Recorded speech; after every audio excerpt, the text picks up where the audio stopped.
welcome to our very first live taping of the Heritage Words podcast. Heritage Words is about the words we've inherited and the meaning those words bring to our lives.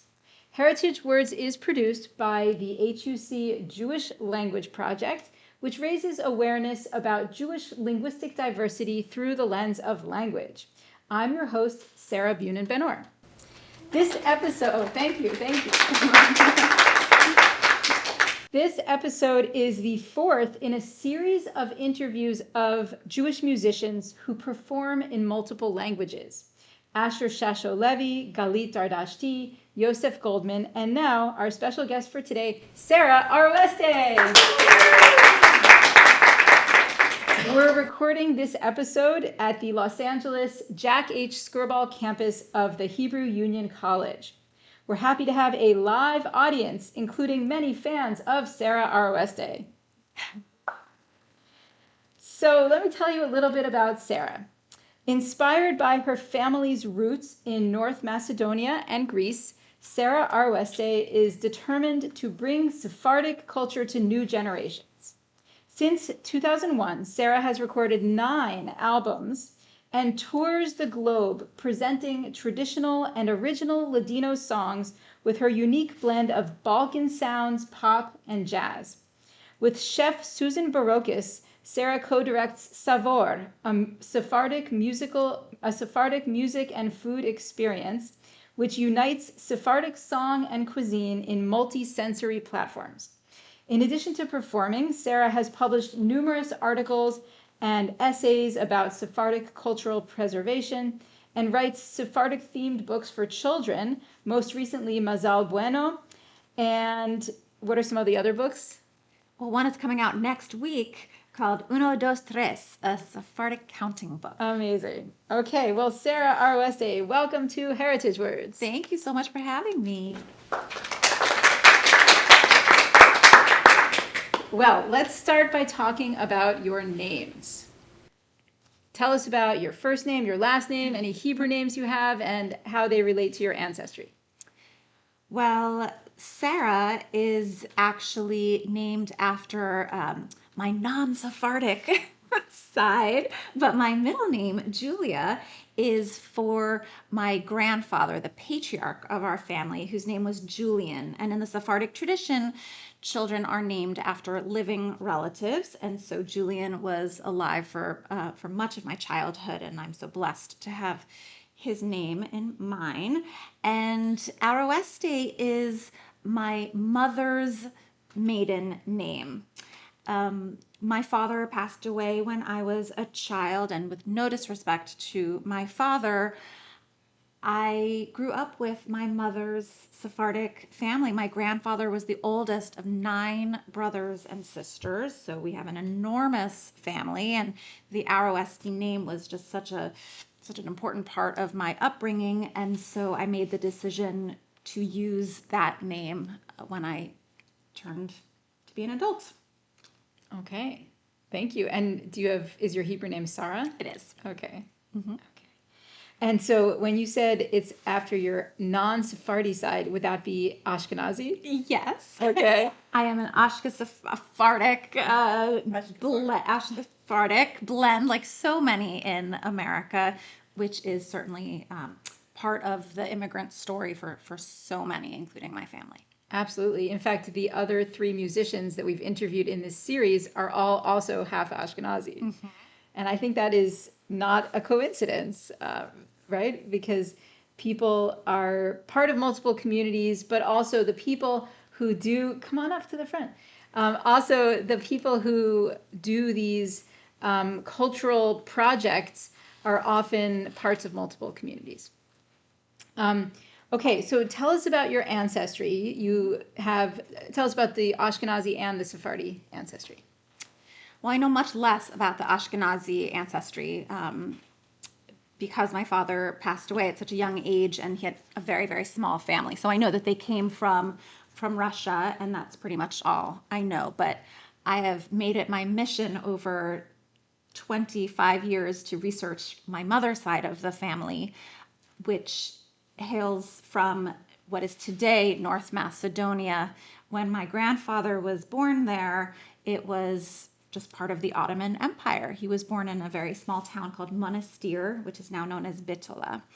And as far as we know, my family had been there since the expulsion. Many don't know much about North Macedonia today, but in fact, it has the oldest cemetery, Jewish cemetery in the Balkans. So when the Jews left Spain and they went eastwards towards the Ottoman Empire, one of the first stops was actually Monastir, and the oldest grave that they've identified is from 1497. Oh, wow.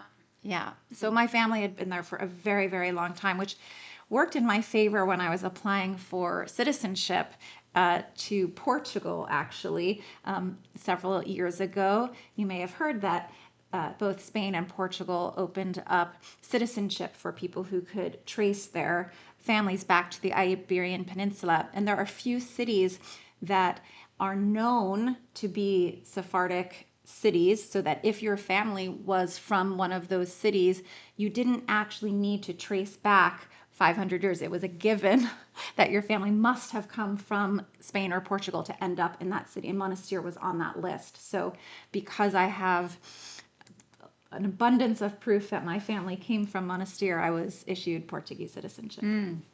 Wow. So how many times have you been to Monastir?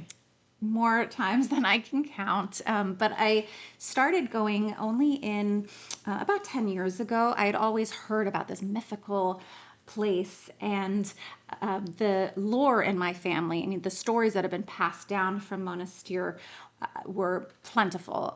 My grandfather was a wonderful storyteller and would regale us with stories of the old country. And I still have a living relative who was born in Monastir, and she still tells me stories. And so I always knew about Monastir and was fascinated by it, but it seemed very far away. I was very proud of myself as a kindergartner that I was the only one in school who could point to Macedonia on a map. Back then it was Yugoslavia, but it just always seemed very far away. I didn't know when I would ever get the chance to go. And then I was invited, in fact, to perform there about 10 years ago, and I fell in love, and the rest is history. I've worked a lot in Monastir. Again, now it's called Bitola. I have an entire project called the Monastir Project, where I bring together musicians from Macedonia and Israel to perform music that was beloved by the Jewish community before World War II. So it's a big part of the work that I do now. And I recommend that everyone listen to that album, watch the videos. There's really great material in there. Did you write those songs? I wrote some of them, not all of them. I spent a long time curating the music with Macedonians, actually, because there are no Jews left in Bitola. I used the resources and the help of local citizens who are not Jewish, but have a deep, deep respect for the Jewish history that they feel was robbed, that they were robbed of. And there are many people in Bitola today who are volunteers working to help uncover the Jewish history, and they helped me research the music that I ended up using on the album. Oh, wow. So tell us about how your ancestors came to the United States. So the Balkan Wars in 1912 are wars that we don't talk about that often, and that is when there was a major migration of Sephardic Jews to several places, including the United States. And my family, because there was going to be mandatory conscription, many Sephardic Jews left. And my family ended up in Rochester, New York, which seems very random, but there was a major migration there. And they built a little community in Rochester. And Ladino was the first language of my family, but in true immigrant form, like so many other stories, they were escaping war, and they wanted to sort of leave the old country behind, and they wanted to become American. And so Ladino was not spoken outside the home, and all of the kids were instructed to learn English.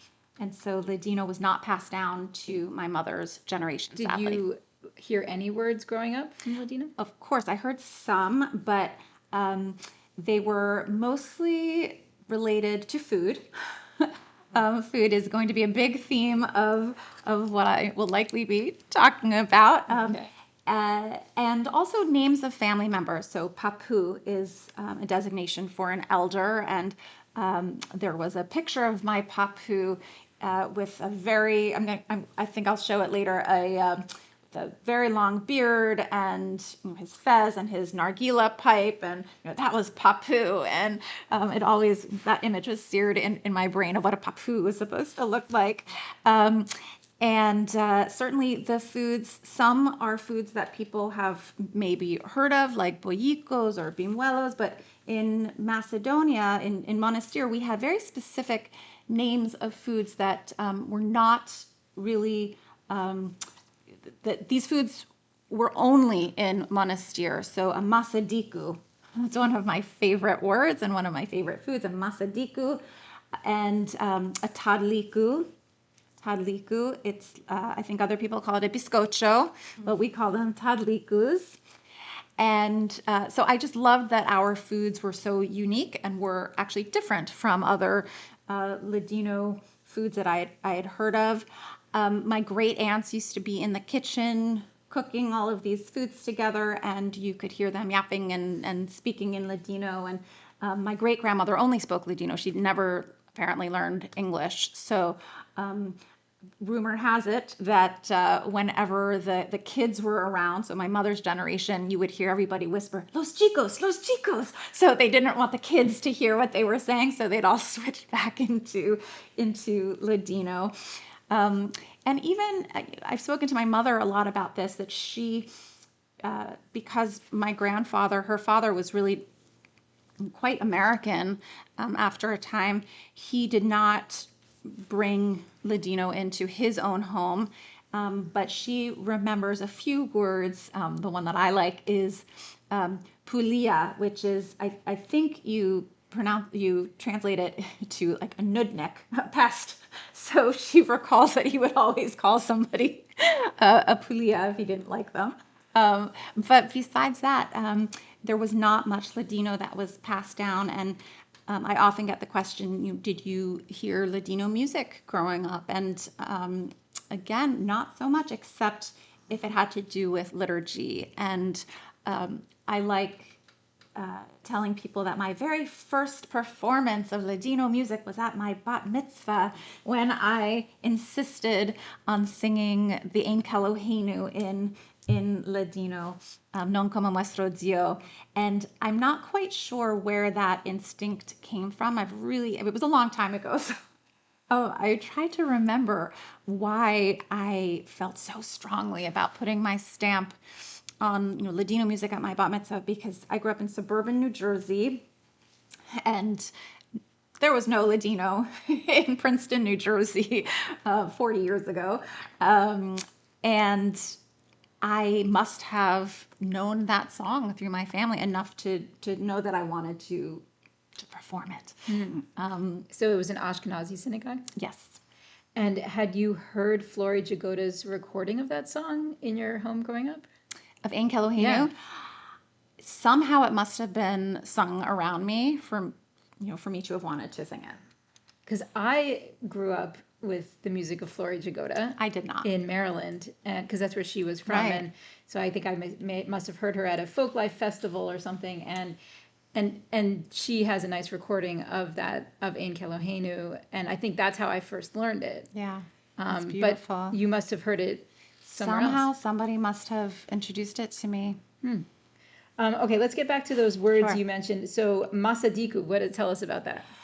Oh, so masadiku is sort of like, it's not exactly like an empanada, but it's a doughy consistency with potato and cheese. And some people might think it's like a bureka, but it is a half moon pie shaped, but in my family, our burekas are triangle with phyllo dough. So it was not the same type of bureka that I think other people had. So our Masadiku was very specific, again, to Monastir, but you could not find a holiday that did not have Masadikus or Tadlikus everywhere. And even non-Jewish holidays, every time we got together, whether it was, Rosh Hashanah or Thanksgiving, we would always have Tadlikus and Masadikus. Okay. And then what about boyikos? Again, they, in my mind, I feel like Tadlikus and Masadikus were the height of our specialty foods, but boyikos were definitely served. And we have recipe cards that have been passed down for, almost 60, 70 years that I've inherited. So I have on very, very yellowed index cards these wonderful recipes with boyicos, bimuelos. Well, tell us what they are. Oh, sorry. Well, bimuelos, you can make, some people make them during Passover with matzah meal, but we eat them on Hanukkah.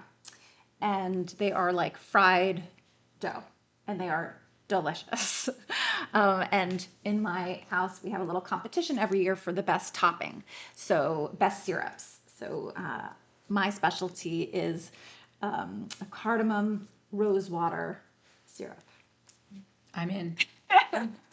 So, and boyikos, what is that? So a lot of people make boyikos, and some of these foods, it's interesting, they have slightly different names depending on where in the Ottoman Empire you ended up. So whether you ended up in Greece or Turkey or Macedonia, you might have the same food, but with a different name. So for example, my masadiku might be like your bareka. My buyiko might be what you think of as an empanada or as a bareka. So these are all very similar foods, just with different names depending on where you ended up. Got it. Okay.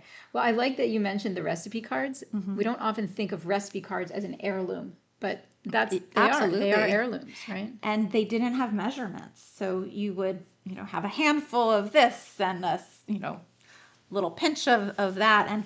And when they ended up in Rochester, New York, I love in the recipe cards that they would make a distinction between the cheeses that they had in the old country with where you could find them in America. So they would say, the best place to get this ingredient is at the Italian store on the corner of, and they would put the street names in the recipe card.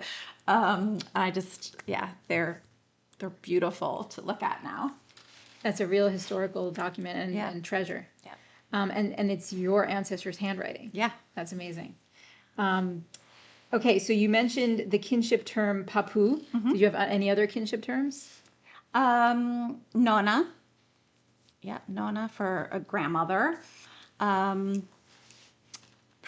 and primo, your cousins. That's pretty much it that I remember hearing growing up. Okay. Do you have any euphemisms? Like body parts or bodily functions? Not in Ladino. Not in Ladino? Yeah, not in Ladino. In other languages? No. But now that you say it, so I have created those words for my kids. So, but they were not passed down to me. How did you create those words? Well, I have a whole Ladino program for children, and so one of the songs is about body parts and what they do. So I want to make sure that my kids do know the names of body parts. And the album was first created as an album called Hora de Despertar, which means time to wake up.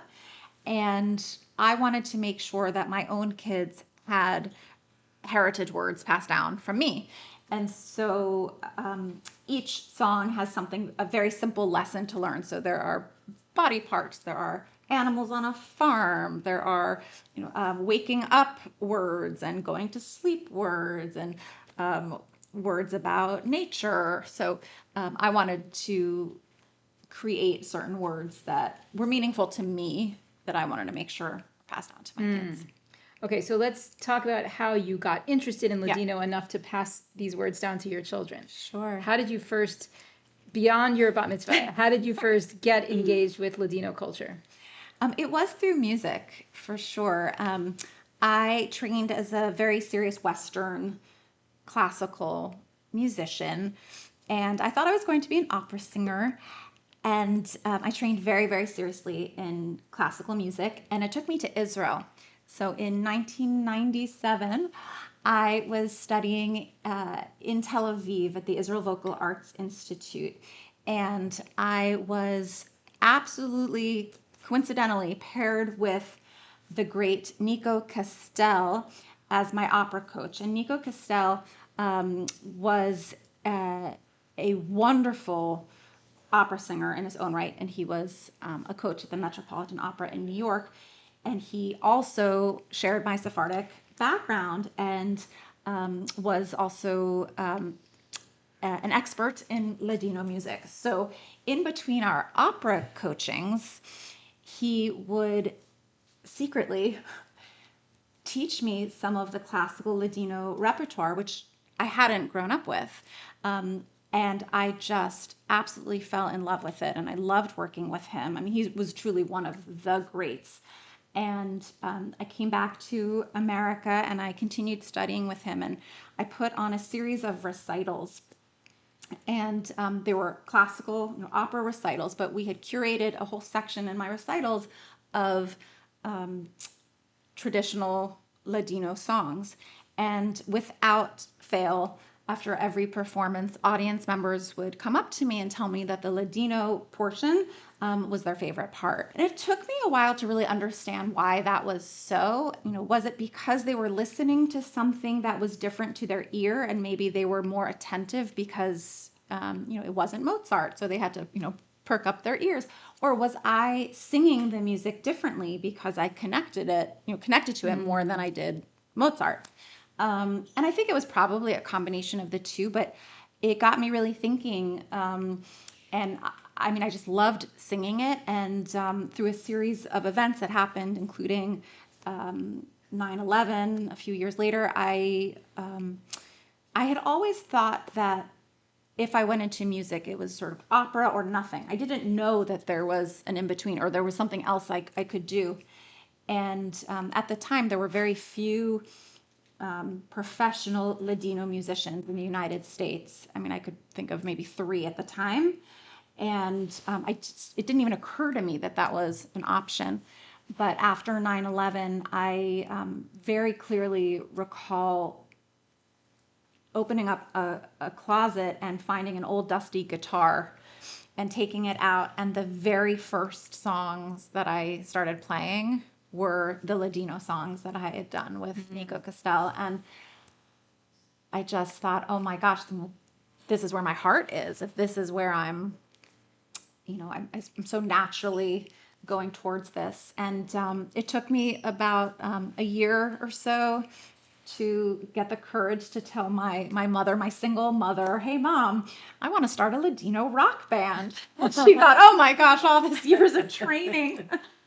And for what? And I don't know if she was more surprised that I wanted to go into Ladino music because, why would you do Ladino music? Or if I wanted to, shake things up and do and leave opera and do a rock band.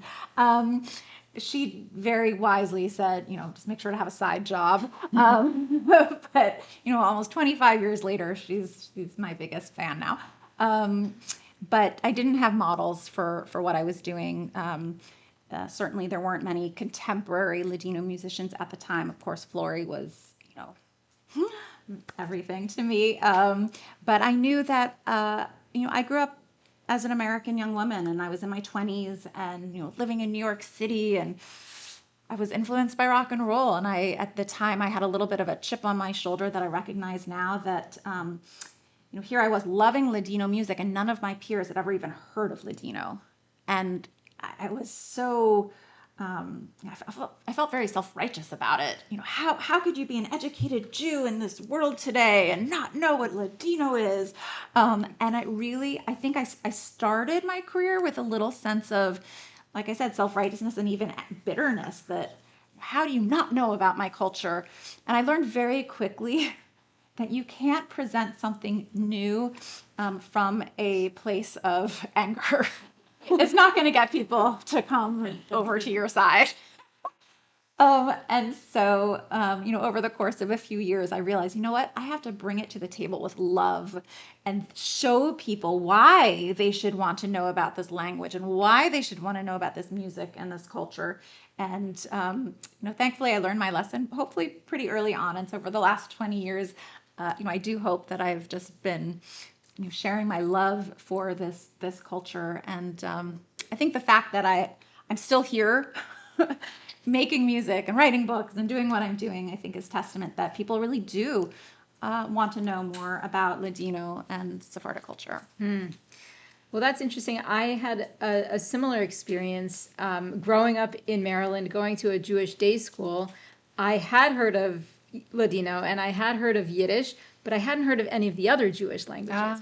So I said, that's what I want to do, is study Jewish languages and raise awareness about Jewish diversity, the fact that there are Jews all around the world, and we never learned about them in my Jewish day school.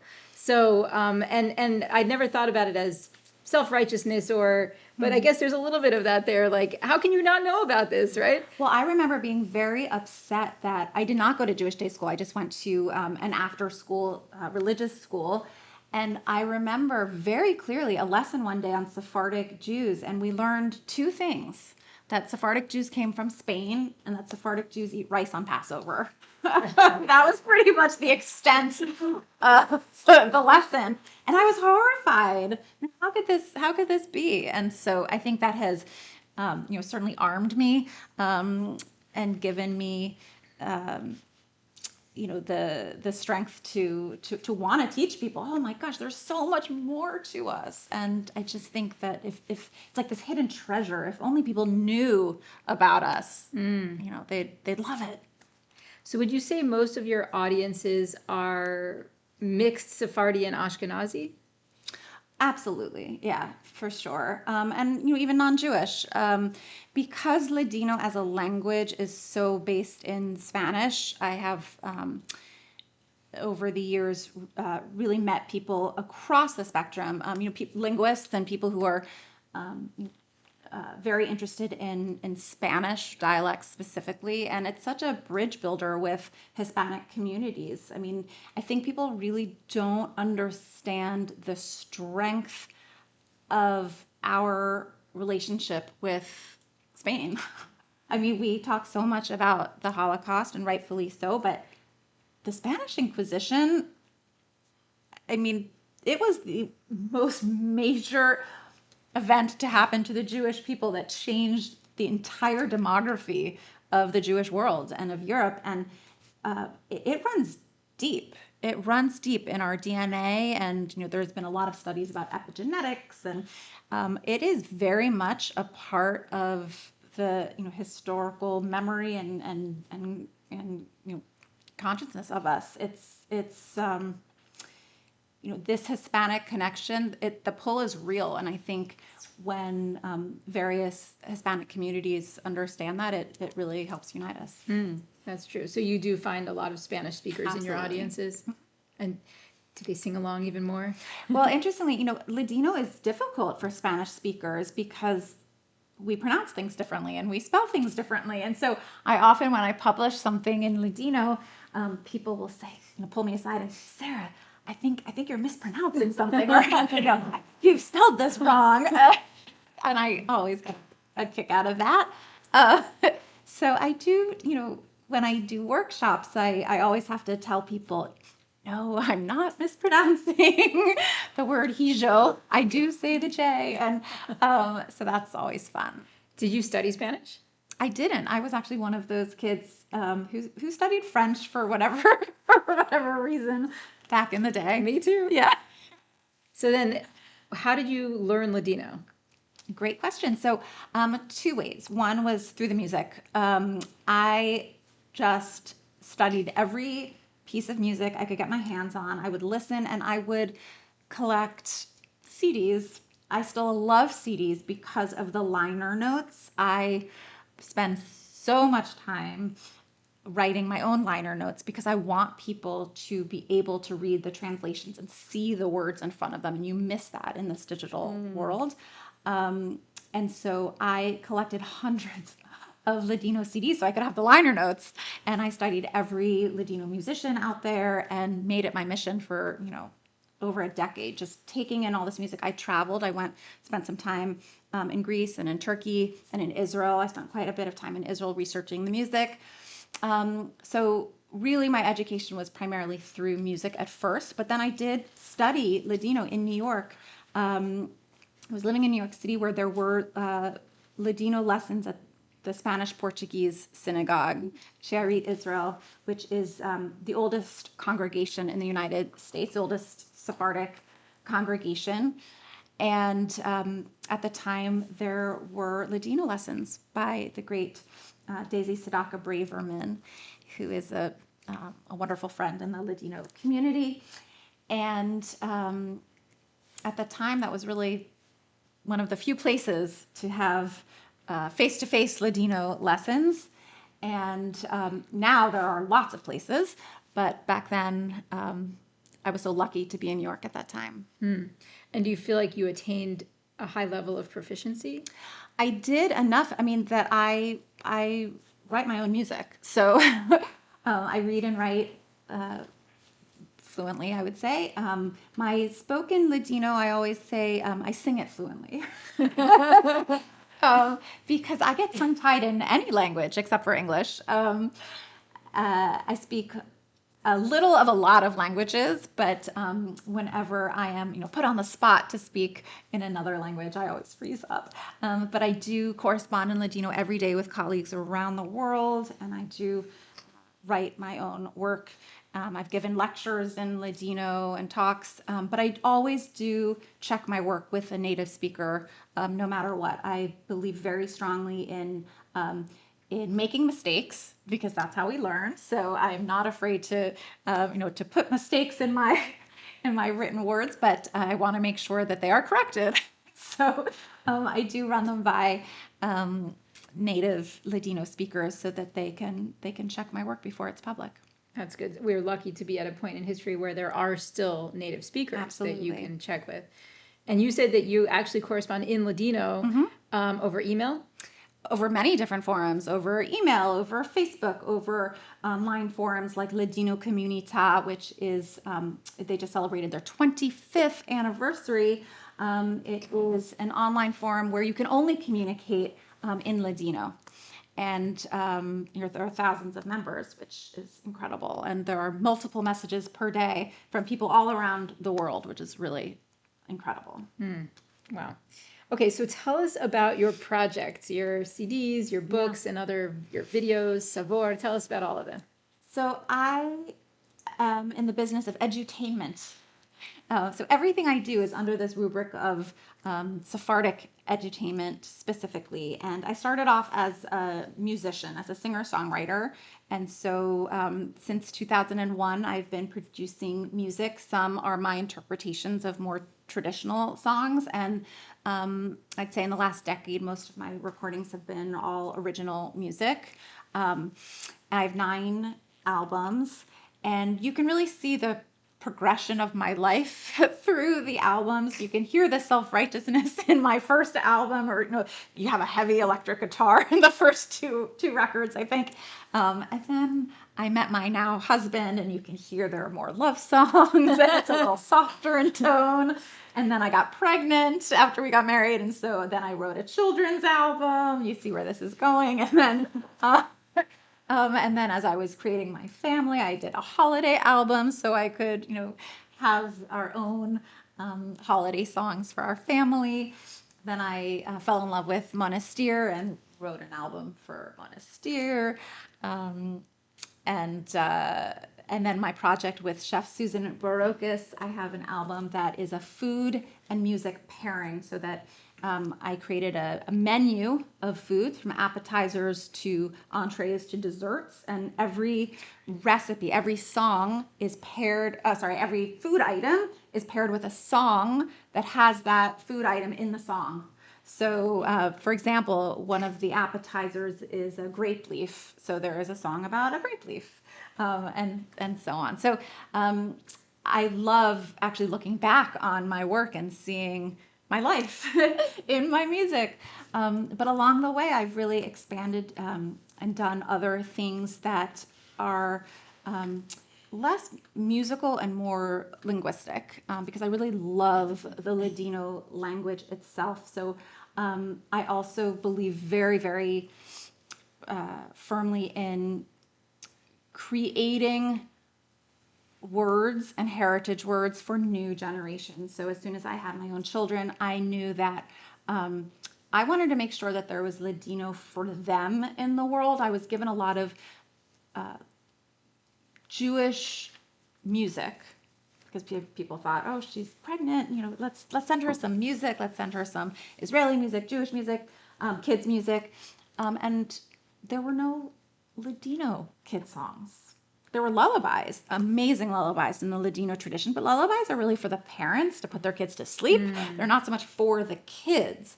And I thought, wow, if there isn't something out there, I'll have to write it. So I ended up writing an entire album for kids, not for the parents, for kids. And I loved doing that project so much that it then turned into, it was my first foray outside of music. I created an entire animated cartoon series. So I really believe in the power of digital media and of video, and the visuals combining with the music, I think, is really powerful in language learning.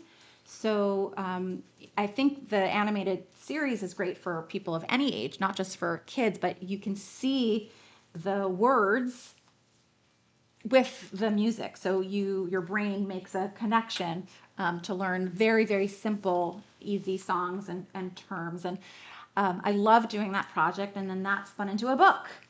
And now 5 books later, I have a whole line of bilingual children's books, and each one of them has a Ladino title, which if you had asked me, 6, 7 years ago, if there would be Ladino children's books, I mean, this was really, I could not have imagined it. And I really credit my publishers. I have 2 publishers who saw the sort of the potential for interest in the wider, not only Jewish world, but wider world. My first book was called Buen Shabbat, Shabbat Shalom, and that was so successful that it was followed by Mazal Bueno, and I have one coming out next week called Uno, Dos, Tres, a Sephardic counting book, and then I have one called Anyada Buena, Shana Tova, and it's a Rosh Hashanah book using the Sephardic Seder as the hook for young kids. And then I'm very excited because one of my favorite Ladino words is the title in a book coming out this fall called Bavajadas. That's just silly. That's the name of the book, because Bavajadas is the Ladino word for nonsense. And I got to write a completely ridiculous, upside down nonsense book. And what I love about all of these books is that they're fun and they're colorful. When I was researching children's books at the start of my book career, a lot of the books that had to do with Sephardic Judaism and Sephardic culture were rather drab. They all had very, not all, but many of them had dark color palettes because it was kind of like scary, the Inquisition and 1492 and medieval times, and you could tell that there was a certain sort of feeling to the books that was older and darker. And I thought, no, our culture is so colorful and so vibrant, and so my books are very brightly colored, and they're all contemporary, and they have very easy refrains that kids can attach to. And with language, I'm very proud of the fact that I was able to rhyme English and Ladino. So, for example, there's a line, I think, in Buen Shabbat, talking about the blessings for Shabbat, and it rhymes brajas, which are the blessings, with for wine and challah we say gracias. So the gracias and the brajas, and there are times when I do the English and the Ladino. I think the last spread is something about we gather close and peace for all para todos. So I love playing with words both in English and in Ladino, and allowing people to play in a bilingual way with incorporating Ladino into their lives. I love that. And you have the cute kids speaking Ladino series. Yes. So I loved working in video, and so during COVID, I had all this time to be speaking Ladino with my kids. And I have a very precocious daughter who loves being on camera. And we started a series together called Cute Kids Speaking Ladino. And they were little 30-second to 60-second bites where we would just have a very quick conversation about some things, some theme in Ladino, ranging from teaching numbers to teaching, there was one about body parts, colors, and animals on a farm. And it was so delightful. And I can't tell you how many people during COVID would reach out to me and say, I've learned so much Ladino from your 6-year-old. So that was very special. And I love doing that so much that I started another digital series called the Refran Rundown, where I would take very obscure Ladino proverbs and break them down, and often in a very humorous way, because we've got some zingers. I feel like Yiddish often gets a lot of the credit for for some of our proverbs and our sayings, but we have such an amazing collection of Ladino sayings, and I wanted to share them. And so I would teach the Ladino proverb, and then I would break it down in English. That was so much fun. Then I started my current one, which is the Libros Lookout, where for the past 2 years, I've lifted up and highlighted a book every single week for 2 years that has Ladino in it or a Sephardic main theme. And it's across genres. So children's books, adult books, graphic novels, cookbooks, you name it. Books in Ladino or in English? Primarily in English with a Ladino or Sephardic theme. Some have been translated from either Spanish or French or Hebrew, but I do have some fully Ladino books. There are some wonderful translations of books like Alice in Wonderland, Tintin. There are a few books that have been translated fully in Ladino, and I'll review those. So it seems like most of your work is multilingual. Correct. That you're not just, publishing a book in Ladino, you're publishing a multilingual book. Correct. Or a book, you're explaining about books that have multiple languages in them.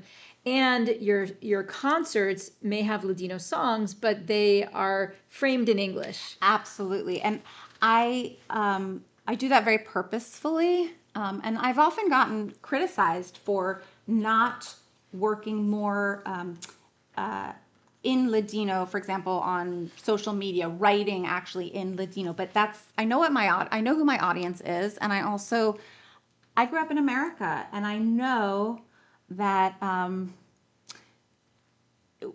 I will never be in a fully Ladino-speaking community. It's just a fact. Very few people ever will be again, and so I want to make sure that if we're not going to be fully speaking in Ladino, that at least there will be some Ladino in our everyday conversations. And so my work is about normalizing Ladino even in an English-speaking world. So for example, Mazal Bueno, the book itself is not particularly Sephardic themed in any way. It's about the milestones of a child, and the parents in the picture, you see them being so ecstatic when a child crawls for the first time, eats their first food for the first time, walks for the first time, and so on and so forth. And instead of saying, Mazel Tov or congratulations, right? The whole point is that Mazel Bueno is the refrain, because why not? Plenty of people around the world don't say Mazel Tov, they say Mazel Bueno. And so by normalizing it in a picture book that people can see, oh, there's another way to express this. And the punchline of the book is that the first word, because I'm all about the words, the first word that the child says is bueno. Aw. And because they've heard it so many times, instead of mommy or daddy, bueno is the first word. And so I believe that even in an English context, we can be introducing Ladino and normalizing it as a Jewish language that anybody can speak. Mm-hmm, absolutely. And your music, I liked how you talked about the progression from rock to monastir, right? But in the early recordings that you made, you are doing the same thing as you're doing in language. You are presenting it in a format that is familiar to your target audience. Yeah. I did that very purposefully in the beginning. I don't feel like I need to do that as much anymore, but I was at the time targeting a specifically younger audience. And so I would pair, let's say, an oud with an electric guitar. I don't do that as much anymore, but that was purposeful at the time. And now I really feel like, it's about repetition and making sure that people have exposure. I've been very disillusioned by sort of the one and done phenomenon in a lot of Jewish institutions, where they hire the one Sephardic act once a year and think, oh, we've checked that box, let's move on. But no, you need to keep on exposing people multiple times and give them different points of entry and points of access, and to reach different senses. Some people don't like music, but some people like cooking, and some people like this, or some people like that. So I have really made it my mission to provide resources in a lot of different mediums, so that I'll meet you where you are to introduce you to this culture. And I do a lot of work with also, teenagers, who are not always the easiest crowds. But every summer I work at Sephardic Adventure Camp out in the outside of Seattle, and it's amazing how those teenagers really grab on to the Ladino words. A lot of the camp, it's an amazing camp if you don't know about it, and there is a lot of Ladino at the camp. The cabins have Ladino names, the tables in the kitchen have Ladino names, and every morning there's a Ladino word of the day. And last summer they gave me a golf cart, and written on it was the Ladino Mobile. And I went around with Brian Kirshen, who's a wonderful friend of the Jewish Language Project, and we had candy with us, and we would drive the Ladino Mobile throughout camp and we would ask the kids, you'll get a piece of candy if you can recite some Ladino words to us. So it really incentivized them to speak Ladino with us. So that was really fun. And so I love working with all different ages. And I think that whether you're a 2-year-old saying bueno for the first time, up until to grandparents who read these books with their kids, and everybody in between, there's a little something for everybody to grab onto. Mm. Yeah, and I think both approaches are very important. Full engagement with the language, full speaking the language, and then speaking fragments of it. Right. Vernacular and post-vernacular engagement with the language. And I think both you and Brian are doing very important work. Brian is teaching the language and doing linguistic research on the language, and that's important. And then what you're doing, the post-vernacular engagement, is also very important. And I think both have had an impact on how people understand Ladino in America. I mean, I think the fact that you didn't hear much about Ladino growing up, and I only knew Flori Jagoda's songs, and but I think that now most people know about Ladino. I think that's true. That's due to the work of people like you and Brian. I hope that's true. So what are your thoughts about Ladino reclamation for the future? I have hope. I really do. I think you'll hear a lot of very dismal predictions and pronouncements. I mean, it's just a fact that UNESCO has listed Ladino as a severely endangered language. Very few native speakers are still here. It is true that no one will be born speaking Ladino again as a first language, despite efforts of, the great Devin Nair in Seattle is actually teaching his children to speak Ladino fluently. I think he's one of the few. The only one I know of. Right. And do you know of any others? There might be somebody in Turkey, but yes, it's very, very unusual. And, I have taught my kids a lot, but I don't see a time when we will be speaking fluently, inside our home. That being said, I believe very strongly that just because a language won't be spoken fluently, it doesn't mean that it's not worth saving. And that's really at the heart of everything that I do. Ladino is not just a language. It's a culture. It is a part of world history, not just Jewish history. This is world history we're talking about. And for all of those reasons, it must be preserved and studied and appreciated by all walks of life. This isn't just something for the Sephardic community. This is everybody's culture. And that's why I feel so revved up about teaching it, because this is your culture. You should want to know about this. And so I have a lot of hope. I think, even as awful as COVID was and still continues to be, it was a boon for Ladino.